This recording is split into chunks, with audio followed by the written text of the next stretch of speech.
तत्कालीन समयमा माओवादीको आन्तरिक अवस्था धेरै नै कमजोर भइसकेको थियो।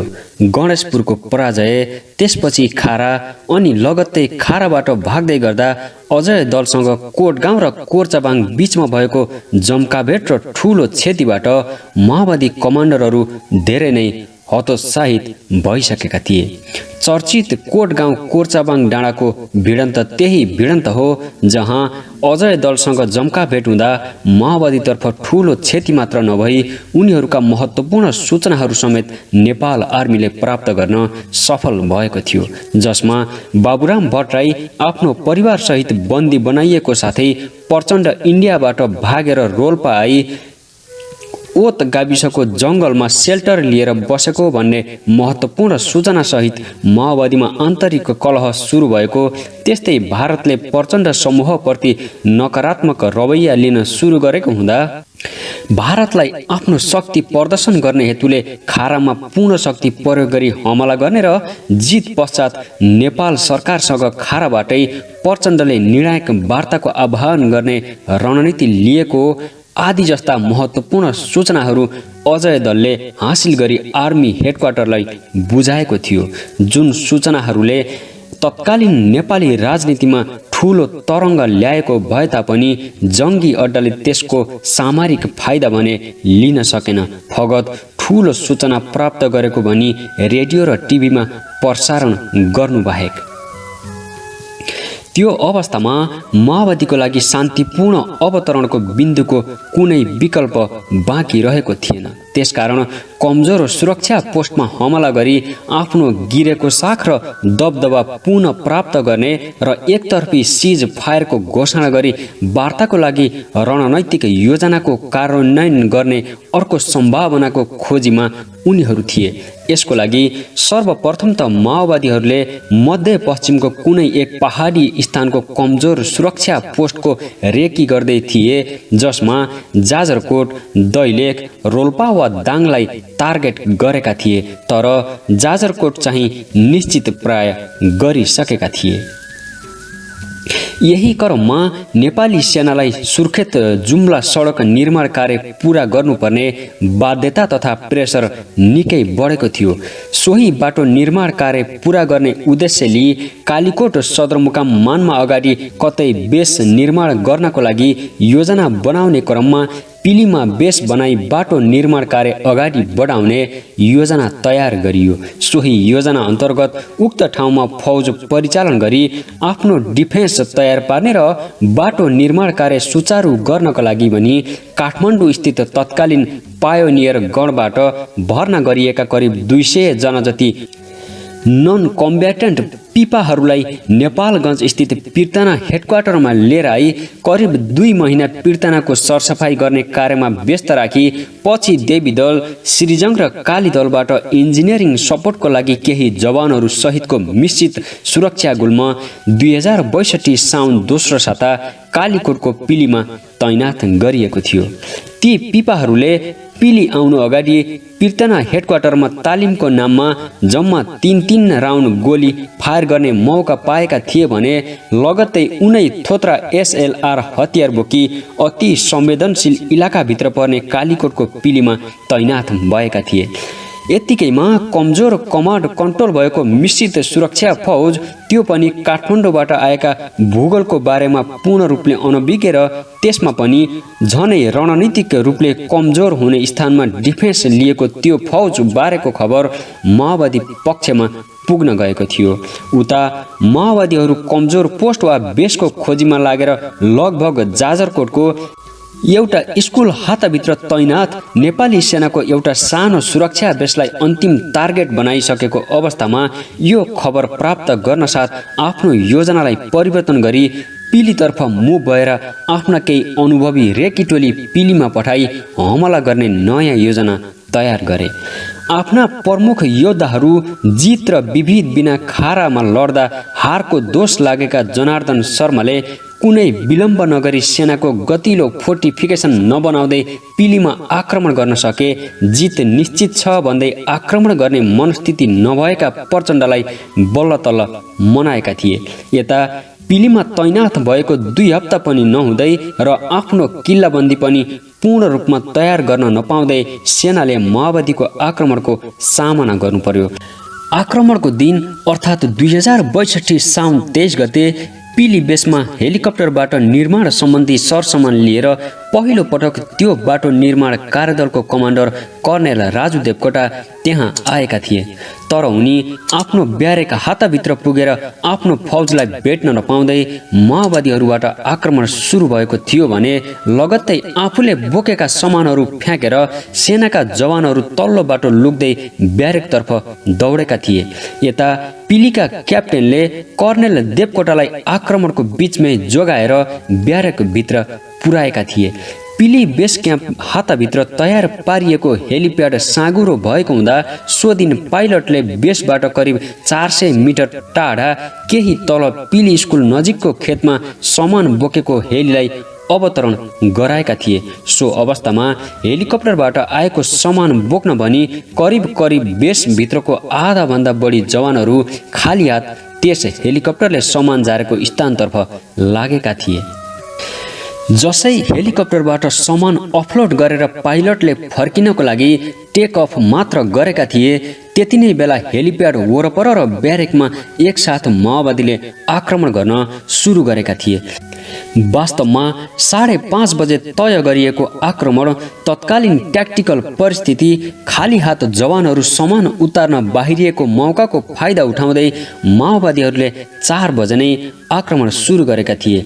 यिनै सामान ओसार्न बाहिरिएका अधिकांश जवानहरूसहित 60 जना सैनिक माओवादीको अपहरणमा परेका थिए, जसलाई 1 महिनापछि जाजरकोटबाट रिहाई गरिएको थियो।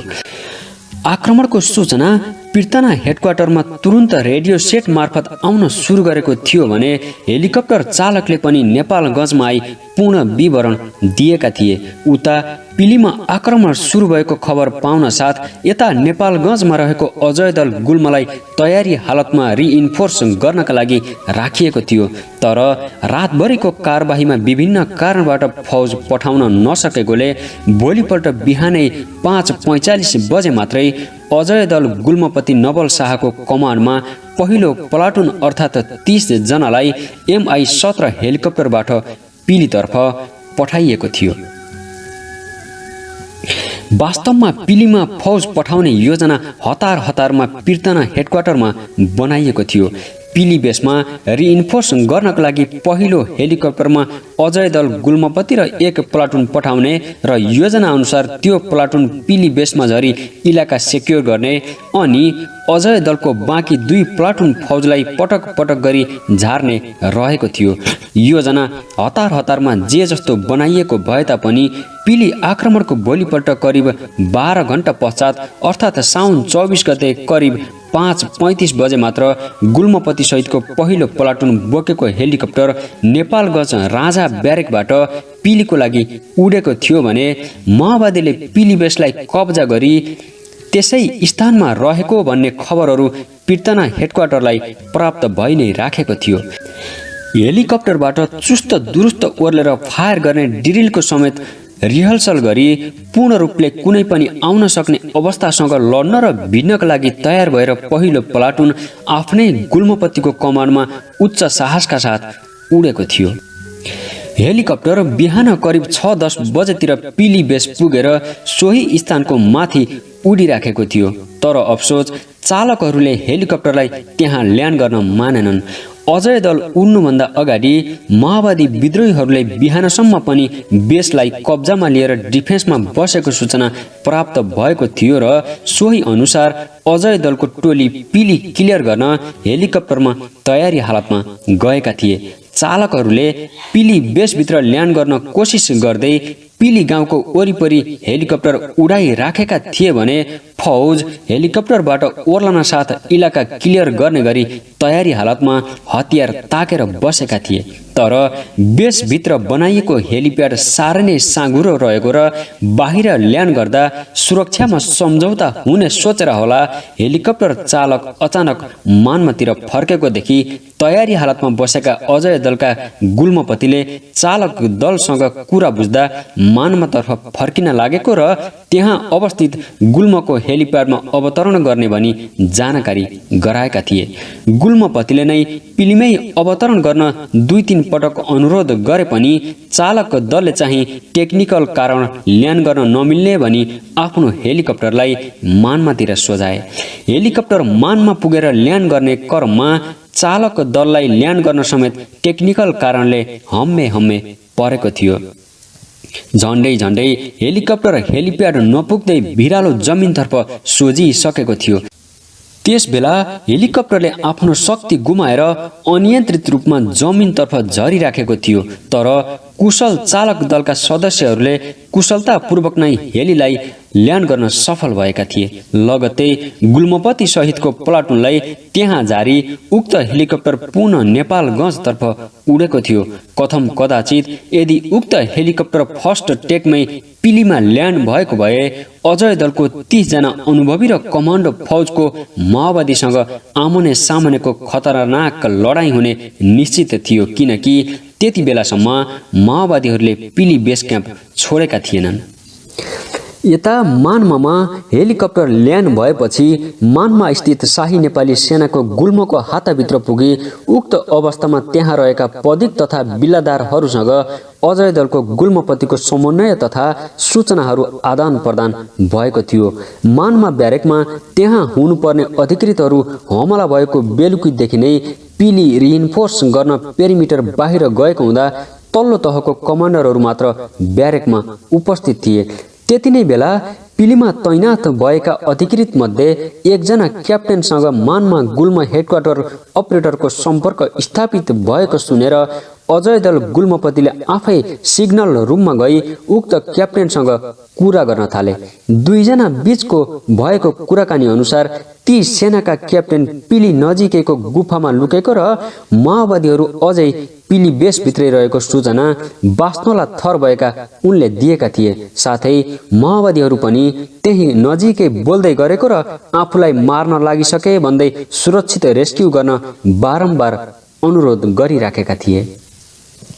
यो खबर पाउँदा पाउँदै बिहानको करिब 7:30 बजिसकेको थियो भने बाँकी अजय दलको फौज लिएर आउनको लागि उडेको हेलिकप्टर अन्यत्रतर्फ गएको भन्ने सूचना अजय दलको गुल्मपतिले पीर्तना हेडक्वार्टरको सिग्नल रुमबाट जानकारी पाएको हुँदा पीर्तना हेडक्वार्टरलाई गुफामा लुकेका क्याप्टेनबाट प्राप्त भएको खबर र परिस्थितिको बारेमा जानकारी गराएका थिए। तर बाँकी फौज कुन समयमा मान्मामा झर्ने तथा आफ्नो लागि आदेश माग्दा समेत जानकारी आउन ढिलाइ भइराखेको थियो। करिब 260 जनाको फौज लगायत बाटो कार्यदलको कमान्डर समेत पूर्ण रूपमा सम्पर्कविहीन भएर होला डिभिजन हेडक्वार्टर आफै अत्तालिएको अवस्थामा पुगेको थियो। विडम्बनाको कुरा यता पिलीमा सेनाका जवानहरू भिरबाट खस्दै गर्दा उता विकास निर्माण निर्देशनालय र पीर्तना हेडक्वार्टर बीच भने तत्काल रेस्क्युको योजना बनाउनुको साटो उल्टो एक अर्कालाई दोष दिने र अबको परिस्थितिलाई कसले कमान्ड गर्ने भन्दै एकले अर्कोलाई दोषारोपण गर्दै निर्णयविहीन अवस्थामा बसिरहेका थिए। तत्कालीन आपतकालीन अवस्थाको मापन तथा लिनुपर्ने पहल कदमीको महत्त्वलाई आफै विश्लेषण गरी जति सक्दो चाँडै पिली पुग्नुपर्ने निर्णय लिएर अजय दल गुल्मका गुल्मपतिले मान्मामा रहेको गुल्मलाई आफूसँग भएको प्लाटुन लिएर अगाडि बढ्ने र बाँकी फौजलाई बाटोमै हेलिकप्टरबाट झारिदिन भन्नु भनी बिहान करिब 7:45 बजे पिली सडक निर्माणको लागि तयार गरिएको बाटोलाई पछ्याउँदै पिलीतर्फ अगाडि बढ्न सुरु गरे। मान्माबाट हिँडेको करिब 1.5 घण्टा जति पर तारी भन्ने गाउँ पुग्नु अगावै बाटोको घुम्तीनिर हमला भएको बेलुकी पख नै मान्माको गुल्मबाट रिइन्फोर्स गर्न खटिएको लप्टनको कमानमा रहेको फौजसँग अजय दलको लिङ्कअप भएको थियो र त्यस पश्चात आफूहरू अगाडि बढ्ने र सो फौजलाई मान्मातर्फ फर्कन भनी अजय दल टोली एक्लै पिलीतर्फ अगाडि बढेको थियो। सोही स्थानबाट करिब 1 घण्टाको दूरीमा पर्ने बद्री गाउँको उत्तरतर्फको भिरनिर पुग्दा त्यहाँ पहिरो गएर पैदल हिँड्ने बाटो पनि करिब 50 मिटर जति अवरोध भएको देखियो भने त्यही पहिरो नजिक पेटमा गोली लागि घाइते अवस्थाका एकजना सेनाका जवानलाई सडक निर्माणमा संलग्न लोकल पोर्टरहरूले बोकी त्यहाँसम्म पुर्याई आफूहरू भागेर मान्मातर्फ जान लागेको अवस्थामा भेटिएको थियो। ती घाइते जवानले आफूलाई बीचमै नछाड्नुहोस्, सँगै लिएर जानुहोस् भन्दै बिलाउन गरे पनि ठूलो पहिरो गएको बाटो निकै अप्ठ्यारो भएको र माओवादीहरू पनि लखेड्दै नजिकै आइरहेको भन्दै यहाँसम्म त जसो तसो ल्याइयो, अब अगाडि लान त सकिँदैन हजुर भन्दै उनलाई त्यही छोडी मजदुरहरू पहिरो गएको भिरको बाटो हुँदै अगाडि बढेका थिए। तिनीहरूले नै अजय दल गुल्मको फौजलाई भेटेपछि पहिरो गएको बाटो पारी एकजना घाइते सेनालाई छोडेर आएका छौं भनी जानकारी गराएका थिए। अजय दलको फौजले पनि ठूलो जोखिम मोल्दै त्यो 50 मिटर जति पहिरो गएको ठाउँ पार गरी घाइते भएको ठाउँसम्म पुगेर सख्त अवस्थामा रहेका ती जवानलाई आफ्नो अधीनमा लिन सफल भई प्राथमिक उपचार दिन सुरु गरी रेडियो सेट मार्फत घाइतेको अवस्था र पछाडि हटाउनको लागि तुरुन्त हेलिकप्टर पठाउन आग्रह गरेका थिए। यता जीवनको भीख मागिरहेका ती घाइते जवानलाई त्यस्तो अवस्थामा छोडेर हिँड्न पनि नमिल्ने र रेस्क्यु नगर्दासम्म त्यही बस्नुपर्ने बाध्यता आइलाग्यो। अन्तमा करिब 1.5 घण्टापछि एउटा सानो हेलिकप्टरद्वारा ती घाइतेलाई त्यहाँबाट पछाडि हटाउन सफल भएका थिए। यति गर्दै गर्दा अजय दलको अर्को प्लाटुन पनि त्यहाँ आई लिङ्कअप गरिसकेको थियो भने अब चाहिँ गुल्मपतिको साथमा 2वटा प्लाटुन भएका थिए। ती पहिरोमा अड्केका घाइते जवानलाई उद्धार गरी हिँडेको करिब 15-20 मिनटको दूरीमा पुग्दा नपुग्दै अर्को एउटा भाव विभल बनाउने दृश्य देखियो। त्यो के थियो भने करिब 10 देखि 12 जना जति घाइते जवानहरू पिलीबाट भागेर नाङ्गै भित्र लगाउने कपडा पनि नलगाई आउँदै गरेका देखिए। उनीहरूलाई समेत प्राथमिक उपचार गरी र लाज ढाक्नको लागि केही कपडाको व्यवस्था गरी मान्मातर्फ पछाडि हटाउने काम गरेको थियो अजय दलले। यसरी बाटोमा घाइते अवस्था तथा भागेर आएका आफ्ना जवानहरूलाई बटुल्दै घोदेना गाउँको फेदीमा भएको एउटा स्कुलमा पुग्दा करिब 4-5 घण्टाको यो दौरानमा सिकिस्त र साधारण घाइते अवस्थामा रहेका करिब 45 देखि 50 जना जति जवानहरूलाई रेस्क्यु गरी सोही स्कुलमा लगी प्राथमिक उपचार गरिरहेको अवस्थामा अजय दलको तेस्रो प्लाटुन र काठमाडौँबाट आएको भैरवनाथको करिब 2 प्लाटुन फौज हेलिकप्टरद्वारा सोही स्कुलमा झारिएको थियो भने सोही हेलिकप्टरद्वारा जम्मा गरिएका घाइते जवानहरूलाई मान्मातर्फ पठाइएको थियो। कति घाइतेहरू त हिँड्न नसकी घिर्सिँदै आइरहेको अत्यन्तै कारुणिक दृश्य थियो त्यो। यो सबै कार्य गर्दा गर्दै दिउँसोको 3 बजिसकेको थियो भने अजय दल गुल्मको पनि आफ्नै पुरै फौज एकीकृत भइसकेको थियो। त्यस्तै थप भैरवनाथको फौज पनि साथमा थियो। गोदेना स्कुल पुग्दासम्म पनि पिलीका क्याप्टेन जो गुफामा लुकेर बसेका थिए उनीसँग लगातार रूपमा नै सम्पर्क भइ नै राखेको थियो। एउटा गुफामा लुकेर बसेका उनले उद्धार गर्न बारम्बार आग्रह गरिराखेका थिए। वास्तवमा करिब 115 जना जवानहरू पिलीबाट भागेर एकैपटक मानमा पुगेको नभई धेरै जसोलाई अजय दलले थोरैको संख्यामा उद्धार गर्दै मानमातर्फ पठाइराखेको थियो भने केही जवानहरू आफ्नै तरिकाले भाग्दै मानमासम्म पुग्न सफल भएका थिए। घाइते मध्येका एक सेनाका जवानले अजय दल गुल्मपतिसँग कर्णेल राजु देवकोटालाई माओवादीले अपहरण गरी दाहा गाउँमा पुर्याएको छ भन्ने सूचना दिएका थिए, जुन सूचना पीर्तना हेडक्वार्टर मार्फत पनि गुल्मपतिलाई दिएको थियो। पीर्तनापतिले पनि थप सहयोग र सपोर्ट चाहिए भन, तर ठाउँ अलि खतरा छ, त्यसैले आफै उपयुक्त निर्णय लिई अगाडिको योजना बनाउन र त्यही अनुसार अगाडि बढ्नको लागि गुल्मपतिलाई आग्रह गरेका थिए। यता पिलीबाट बाँचेर भाग्दै आएका सेनाका जवानहरूले पनि पिलीमा अब केही बाँकी छैन, सबै ओभररन भइसक्यो, सबै रित्तै छ भनेका थिए। त्यसकारण अति अप्ठ्यारो भिरको बाटो पार गर्दै पिलीतर्फ अगाडि बढेको अजय दलको 3 प्लाटुन र भैरवनाथको 2 प्लाटुन गरी 5 प्लाटुनको फौज त्यहाँबाट सिधै दाहा गाउँतिर लागेको थियो।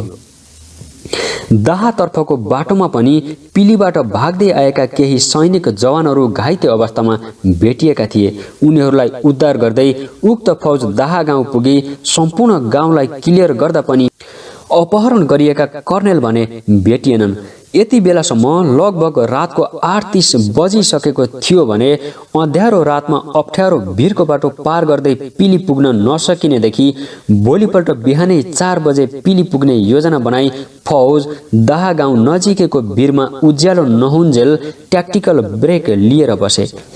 भोलिपल्ट बिहान करिब 3 बजे भैरवनाथ गणको 2 प्लाटुनले तालसेरा भन्ने ठाउँबाट माथि बढेको उच्च जमिनबाट फायर सपोर्ट दिने र अजय दल गुल्मले पिलीको उत्तर तथा दक्षिण पश्चिम तर्फबाट पिली बेसलाई रिक्याप्चर गर्ने योजना बनाई फौज पिलीतर्फ बाटो लाग्यो। अजय दलको फौज पनि तलसेराबाट उत्तरतर्फ बढेको डाँडा र दाहागाउँ तथा इमारी गाउँबाट उत्तरतर्फ बढेको डाँडा बीचको खहरे खोला जो तल गएर तिलासँग मिल्छ उक्त स्थानमा पुग्दा बाटोको छेउमै एउटा गैर सैनिक लुगा लगाएको व्यक्तिको लास भेटिएको थियो। तर त्यो लास आफ्नो तर्फ वा विद्रोही तर्फको हो भनी छुट्याउन सकिने अवस्थामा भने थिएन। लगत्तै फौजले लास भएको वरिपरिको नजिकै गएर हेर्दा 1 दर्जन बढी हतियारहरू भेटिएका थिए। ती हतियारहरू सेनाका जवानले त्यही फालेर ज्यान जोगाउन खोलाबाट चिप्लिएर तिला नदीतर्फ भाग्दै गर्दा छोडेको जस्तो देखिन्थ्यो। अजय दलको 1 प्लाटुन फौजलाई ती हतियार फेला पारेको ठाउँ वरिपरि थप सर्च गर्न लगाई पिली ब्यारेकतर्फ लागेको गुल्मपतिको फौजले चाहिँ खोला क्रस गरेपछि आउने ठूलो घुम्ती नजिकै एउटा अत्यन्तै डरलाग्दो र कहाली लाग्दो दृश्य देख्यो। हेर्नै नसकिने त्यो दृश्य के थियो भने पिली क्याम्प पुग्नुभन्दा अगाडि करिब 10 मिनेट टाढाको दूरीमा सेनाका 1 दर्जन भन्दा बढी जवानहरूको लास एउटा माथि अर्कोको खप्टाएर एकै ठाउँमा टाउकोमा गोली हानेको अवस्थामा देखियो। सानो गोरेटोको भित्ताभरि गोलीका डामहरू देखिन्थे। सबै लासहरू बाटोको दिलतर्फ लस्करै पल्टिएका थिए। ती लासहरूको प्रकृति हेर्दा के बुझ्न सकिन्थ्यो भने सम्पूर्ण जवानहरूलाई भित्तातर्फ फर्काई पछाडिबाट गोली हानियो। लगत्तै बीच बाटोमा ढलेका लासहरूले बाटो नै अवरुद्ध गरेको हुँदा ती लासहरूलाई दिलतर्फ सारी बाटो खुलाइयो। यो दर्दनाक दृश्य देखेर तातिएको सेनाको फौज दगुर्दै पिली बेसतर्फ लागि विश्राम घर र चौतारोको बीचबाट क्याम्पभित्र प्रवेश गर्यो। साउन 23 गते आक्रमणमा परेको पिलीमा अजय दलको गुल्मपति सहितको फौज पहिलो पटक 25 गते बिहान 7 बजे पिली क्याम्पमा प्रवेश गर्यो। जब गुल्मपतिको फौज बेस क्याम्पभित्र प्रवेश गर्यो सुरुमै एकजना सेनाका लप्टनको शव देखियो। माओवादीहरूले पिली क्याम्पमा रहेका सेनालाई मात्र नभएर आक्रमणपछि उद्धारको लागि आउने सेनाको फौजलाई समेत ठूलो क्षति गराउने चलाकीपूर्ण रणनीति बनाएको देखिन्थ्यो। त्यो के थियो भने क्याम्प प्रवेश गर्ने बित्तिकै भेटिएको उक्त लप्टनको लासमा माओवादीहरूले आइडी लगाई बुबी ट्र्याप बनाएका थिए। लास आफ्नै सहयोद्धाको भए पनि अहिले भने त्यो लास नभई एउटा शक्तिशाली बममा परिणत थियो। तर युद्धसँग जुधिराखेको र अनुभवी उक्त पल्टनको ठूलो सावधानीबाट ती लप्टनको लासमा रहेको ट्र्यापलाई उनीहरूले तत्कालै निष्क्रिय गरिहाले। अन्यथा भावनामा बग्दै आफ्नै साथीको लास भनेर उठाउन खोजेको भए ठूलो दुर्घटना हुने निश्चित थियो। त्यसबेला उक्त लप्टनको शवको प्रकृति हेर्दा लात्ती र मुक्काको डाम सहित अनुहार निकै सुनिएको थियो भने गुप्ताङ्ग काटिएको जस्तो चोट देखिन्थ्यो। लगत्तै पेरिमिटर तथा अन्य पोस्टहरूमा पुगी सर्च गर्दा विभिन्न पोस्टमा गरी 22 जना सेनाका लासहरू टाउकोमा गोली लागेको अवस्थामा भेटिएका थिए।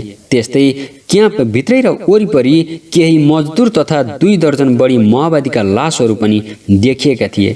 यति बेलासम्म त्यो बाहेक जलिसकेको क्याम्पमा अरू केही घाइते तथा शवहरू भेटिएनन्। पिली क्याम्पमा आक्रमणपछि सर्वप्रथम भित्र पस्दा बाहिरबाट आएको फौज बाहेक अरू कोही जीवित नै थिएनन्।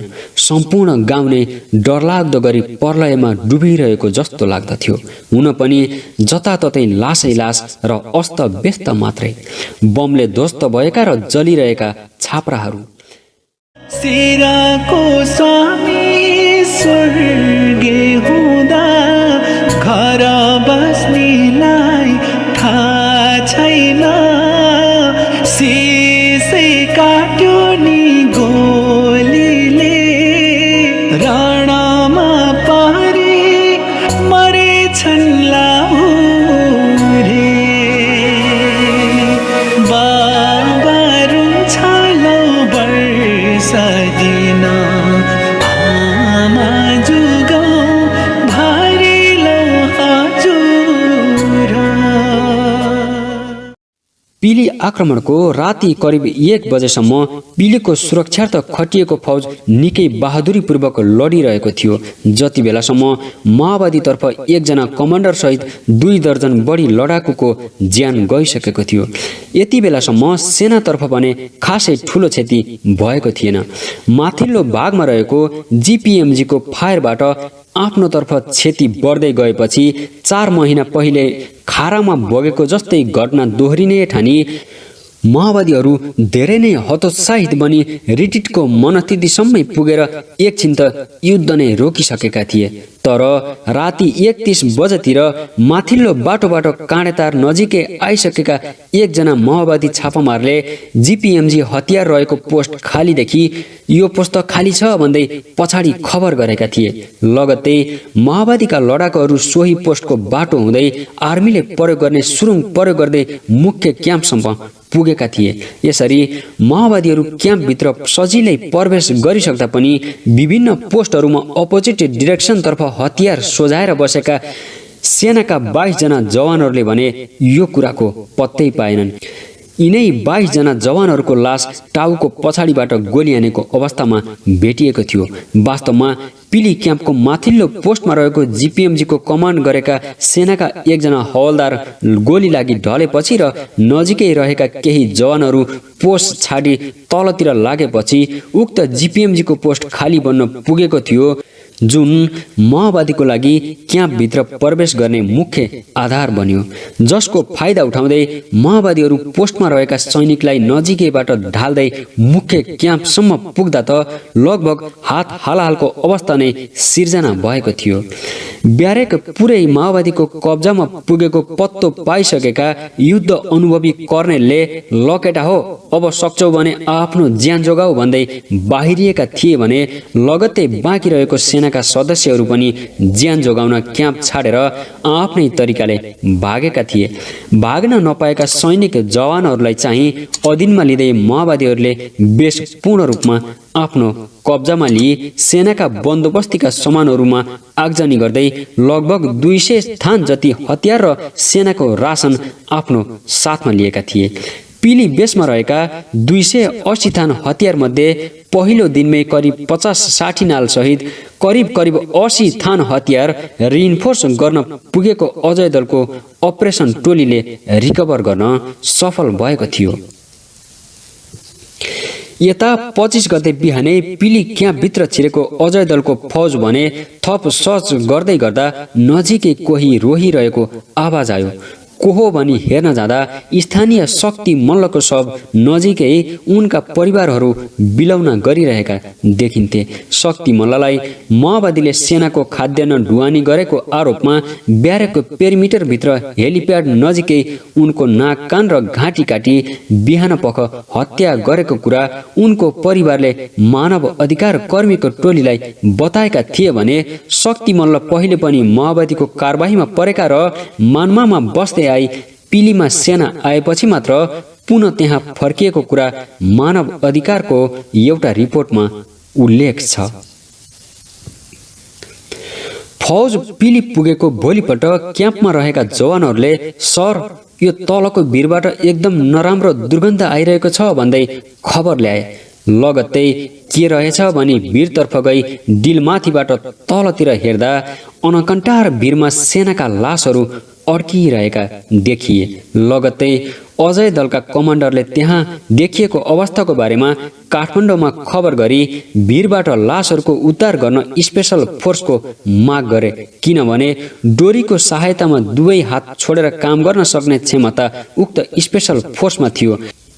आफू पनि विशेष तालिम प्राप्त भएकाले यो कुराको पुरापुर जानकार थिए उनी। तर उक्त समयमा जुम्ला स्थित बाहिनीका कमान्डरले भने आफू माउन्टेन वारफेयर स्कुल बसेको नाताले विशेष फौज नभई माउन्टेन वारफेयर स्कुलकै केही जवानहरूलाई पिलीमा पठाउन लगाए। उक्त वारफेयरको टोली पिली आएर भिरमा अड्केका लासहरू देख्ने बित्तिकै हामीले त यो काम गर्न सक्दैनौँ भन्दै पछाडि हटेका थिए। अन्त्यमा पीर्तना हेडक्वार्टरले पुनः जङ्गी अड्डालाई अनुरोध गरी काठमाडौँबाट काउन्टर टेरोरिस्ट फौजको एउटा विशेष टोलीलाई पिलीमा पठाएको थियो। अजय दल गुल्मपति स्वयं पनि सोही युनिटमा बसी तालिम र काम गरिसकेको हुँदा उनले भिरमा अड्किएका लासहरूको जति सक्दो छिटो उद्धार गर्ने हेतुले सुरुमै त्यही टोलीको माग गरेको भए पनि बाहिनीपतिको सनकमा ती लासहरू झिक्न थप 3 दिन ढिलाइ भएको थियो। अन्ततः काठमाडौँको टोली आइसकेपछि पूर्ण रूपले कुहिएर बिग्री शरीरको जुन भाग समायो त्यही भाग हातमा आउने अवस्थाको 16 जना सेनाको लासहरू जम्मा गरिएको थियो। यता पिली पुगेको फौज भने देशको लागि लड्दा लड्दै वीरगति प्राप्त गरेका लासहरूलाई भिरबाट उद्धार गरी कुरेर बसिरह्यो। तर त्यसरी ज्यान जोखिममा राखेर जम्मा गरेका लासहरू लिन हेलिकप्टर पठाउनुको सट्टा सेनाको विकास निर्माण महाशाखा र डिभिजन हेडक्वार्टर बीच फेरि पनि आक्रमण र क्षतिको जिम्मेवारी को हुने भन्ने कुरामा लामै जुहारी चल्न थाल्यो। पछि जुम्लाबाट फर्किँदै गरेका क्याप्टेन रामेश्वर थापा, जो करार सेवामा नेपाली सेनामा पाइलट नियुक्त थिए, उनलाई गुल्मपति नवल शाहले आफूसँग भएको HF ground to air set मार्फत व्यक्तिगत रूपमा अनुरोध गरी लासहरूको उद्धार गर्ने कार्य भएको थियो। सडेर गलिसकेका देशको लागि लडेका सेनाका लासहरूको उद्धार गरी नेपालगञ्ज पुर्याउँदा उनले समेत बाटो निर्माणले गर्ने काम किन जान्ने भएर गरेको, कसको आदेशले गरेको भन्ने जस्ता प्रश्नहरूको सामना गर्नु परेको थियो। भलै उनले ती लासहरू काठमाडौँसम्म पुर्याएका थिए। बल्ल तल्ल काठमाडौँ पुर्याइएका सेनाका लासहरूको पनि यति धेरै व्यवस्था गरिएको थियो कि केही लासहरू त राम्रोसँग पहिचान समेत नगरी परिवारलाई बुझाइएको थियो, जसको फलस्वरूप पिलीमा मारिए भनिएका कार्की, दसार र तामाङ थर भएका 3 जना सेनाका जवानहरूको परिवारलाई अर्कैको डेड बडी बुझाई दाह संस्कार समेत गरिसके पश्चात उनीहरू जीवितै रही परिवारको सम्पर्कमा आएका थिए। सडेर चिन्नै नसकिने भएको कारण अनुमानको भरमा परिवारलाई बुझाइएकोले त्यस्तो हुन पुगेको थियो। त्यस्तै केही सडे गलेका र पहिचान हुन नसकेका लासहरू पनि राम्रोसँग पोस्टमार्टम समेत नगरी पशुपतिमा लगी जलाउन खोज्दा एउटा लासको साथमा रहेको ग्रेनेड पड्किँदा झन्डै ठूलो दुर्घटना हुनबाट टरेको थियो। यसरी दक्ष तालिम समेत प्रदान नगरी सुरक्षाको हिसाबले अत्यन्तै जोखिम ठाउँमा खटाउँदा मारिएका ती जवानहरूको लास माथि पनि ठूलो अन्याय र अपमान हुन पुगेको थियो। पिली आक्रमणको 2 हप्तापछि पिलीभन्दा तलको एउटा ओडारबाट 1 जना तामाङ थर भएका सेनाका जवानको जीवितै उद्धार गरिएको थियो। घाँस काट्न गएका 1 जना स्थानीय गाउँलेले उक्त घाइतेलाई देखेपछि पिली बेसमा आएर खबर गरेका थिए। पेटमा गोली लागि गुफामा गएर पल्टेका उनको गोली लागेको ठाउँमा किरा परिरहेको त्यो दर्दनाक घटनाको अवस्था उद्धारमा संलग्न अजय दलका सदस्यहरूको मानसपटलमा अझै पनि ताजै छ। त्यही ओडारमा जम्मा भएको पानी पिएर उनी 14 दिनसम्म बाँचेका थिए। घटनाको केही दिनपछि मानव अधिकार कर्मीको एउटा टोली पिली पुगेर घटनाको बारेमा एउटा प्रतिवेदन बनाएको थियो, जुन टोलीले रिइन्फोर्स गर्नको लागि पिली पुगेका सेनाका मेजर नवल शाहसँगको कुराकानीमा आधारित रहेर उक्त प्रतिवेदन बनाएको भनेर पहिलो पृष्ठमै उल्लेख गरेको छ। यद्यपि उक्त प्रतिवेदनले 12 जना सेनाका जवानहरूलाई नियन्त्रणमा लिएर सामूहिक हत्या गरेको बारेमा प्रशस्त प्रमाण नभेटिएको जनाएको थियो। तर वास्तवमा उक्त टोली बढीमा 45 मिनेट पनि घटनास्थलमा नबसी र गुल्मपतिले 12 जनाको लासको थुप्रो भएको ठाउँमा हेर्न जाउँ भन्दा उनीहरूले हामी फर्किने बेलामा आफै बाटोमा हेर्छौँ भन्दै नहेरिकन त्यत्तिकै फर्किएको हुँदा त्यो प्रमाण देख्दै देखेनन्। 2061 ताका नेपालगञ्जको कुनै चोक र गल्ली बाँकी थिएनन् जहाँ प्रहरीहरू नमारिएको होस्। यसरी माओवादीले चोक चोकमा हिट एन्ड रन अपरेसन गर्न थालेपछि अजय दल गुल्मको सक्रियतामा हरेक चोकमा रहेको प्रहरी पोस्टलाई कभर गर्ने गरी कोबर टोली हतियारसहित तैनात गर्न थालेपछि भने माओवादीको आक्रमणमा पूर्ण रूपमा नियन्त्रण भएको थियो। तर जब अजय दल टोली पिली पुगेर थन्कियो, नेपालगञ्जमा फेरि माओवादीहरू सक्रिय हुन थाले। यसै क्रममा कोहलपुर, राजाचोक, त्रिभुवन चोक, वीरेन्द्र चोक, ट्राफिक चोक, रूपेडिया, नेपालगञ्ज बजार र पीर्तना लगायतमा माओवादीले आक्रमण गरे। ट्राफिक चोकमा त एक गाडी सशस्त्र प्रहरीलाई एम्बुसमा पारेर माओवादीले सम्पूर्ण हतियारहरू आफ्नो कब्जामा लिएको थियो। आफ्नै सहकर्मीहरूमाथि लगातार माओवादीले हमला गर्दा उता पिली पुगेर थन्किएका अजय दलका जवानहरूको मन भने कुँडिएर आउँथ्यो। उनीहरूलाई युद्धमा पठाउनुको साटो पुरानो पिली बेस भन्दा माथि रहेको डाँडोमा नयाँ क्याम्प स्थापना गर्ने आदेश दियो। उता देशभरि सयौं सेना तथा प्रहरीहरू दिनदिनै मारिरहँदा यता पिली पुगेको ब्याटल टेस्टेड अजय दलको फौजले भने धमाधम गैँची र बेल्चा खेलाउन थाल्यो। यी सम्पूर्ण घटनाहरू बढिरहँदा पिलीबाट बाहिर युद्धको लागि निस्कन अजय दलले निकै प्रयास पनि गर्यो। कहिले पीर्तनामा त कहिले काठमाडौँको सैनिक मुख्यालयमै कुरा राख्दा समेत खासै वास्ता गरिएन। पिली हमलाको 10 दिनपछि पिली नजिकैको दिल्लीकोट गाउँमा ठूलो संख्यामा माओवादीको जमघट भएको खबर पाएर अपरेसनमा जानको लागि तयार भएर बसेको फौजलाई पनि त्यहाँ जाने आदेश नै दिएन।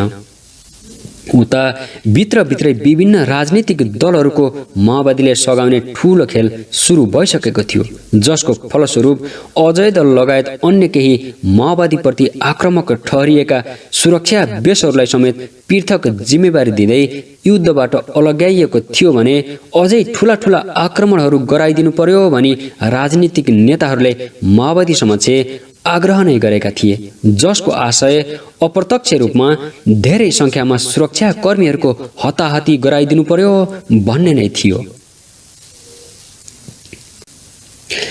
पिली घटना लगत्तै जाजरकोट, दैलेख र जुम्ला केन्द्रित सञ्चालन गरिएको अपरेसन समेत पूरा नगरी त्यहाँ खटिएको फौजलाई समेत पछाडि हटाइएको थियो। सोही अपरेसनको दौरानमा जाजरकोटको एउटा पहाडी इलाकामा शाही नेपाली सेनाको रेन्जर बटालियनसँग जम्काभेट हुँदाहुँदै पनि त्यस इलाकामा थप फौज केन्द्रीकृत गरी अपरेसन सञ्चालन गर्नुको सट्टा उल्टो अपरेसन नै बन्द गरिएको थियो। केही दिन पश्चात माओवादीहरूलाई आक्रमण गर्न अगाडि बढ्नुको सट्टो राजा ज्ञानेन्द्रको जुम्ला भ्रमणको सुरक्षार्थ भन्दै बीच बाटोबाटै रेन्जरलाई समेत फर्काएर जुम्लातर्फ पठाइएको थियो।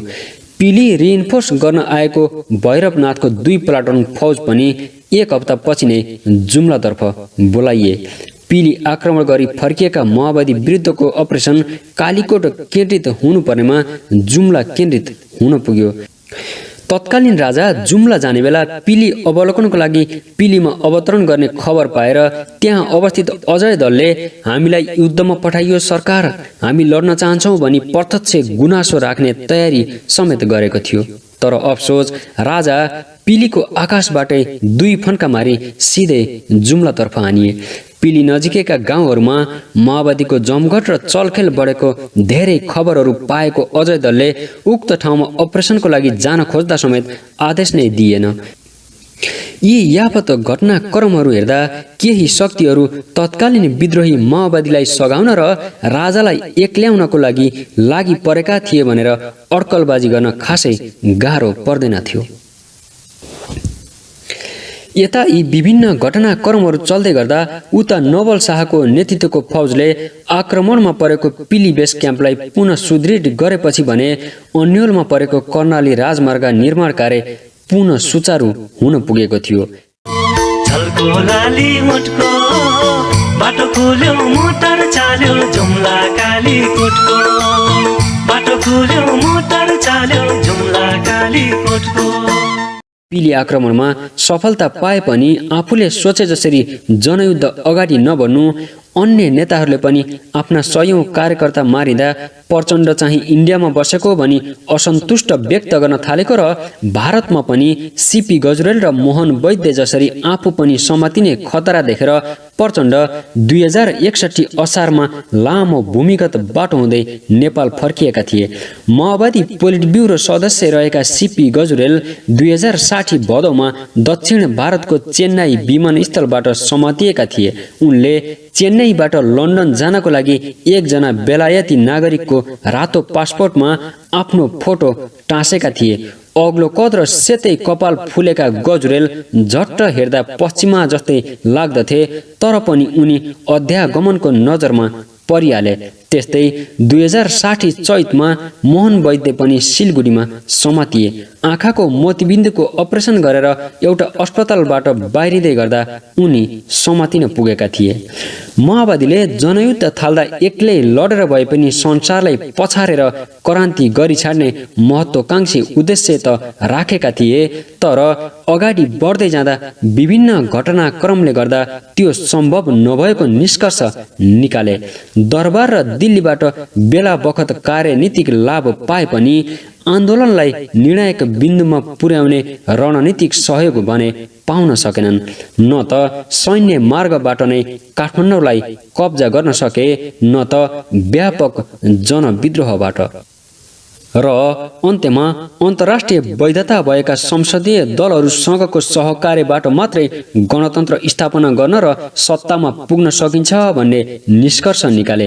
अनि उनीहरू आमूल परिवर्तनको नारालाई छोडेर राज्य पुनर्संरचनाको मागमा झरी जनयुद्धलाई संविधान सभा मार्फत अवतरण गराउने योजना बनाए। भारतमा किरण गौरव सहित थुप्रै नेताहरू भटाभट समातिनु, जुम्ला, अर्घाखाँची, बेनी, पाण्डौन, बनखेत, बन्दीपुर, गणेशपुर, खारा, कोर्चाबाङ लगायतका भिडन्तहरूमा ठूलो संख्यामा अनुभवी र होनहार योद्धाहरू गुमाउनु, आफ्नो छुट्टै प्रशासन भएको आधार इलाका नबन्नु, उता नेपाली सेनाले चाइना, इन्डिया, अमेरिका, इजरायल र जर्मनी लगायतका देशहरूबाट 10औं हजार थान अत्याधुनिक हतियार भित्र्याउनु, जनयुद्धको उत्तरार्धमा भारत सहित युरोप र अमेरिका जस्ता राष्ट्रहरूबाट समर्थन नपाउनु र अन्त्यमा श्रीलङ्काका तामिल विद्रोहीहरू जसरी आफै सिद्धिने खतरा देख्नु जस्ता आदि कारणले गलिसकेका माओवादी नेताहरूलाई सशस्त्र आन्दोलनलाई अगाडि बढाउन नसकिने मनस्थितिमा पुर्यायो।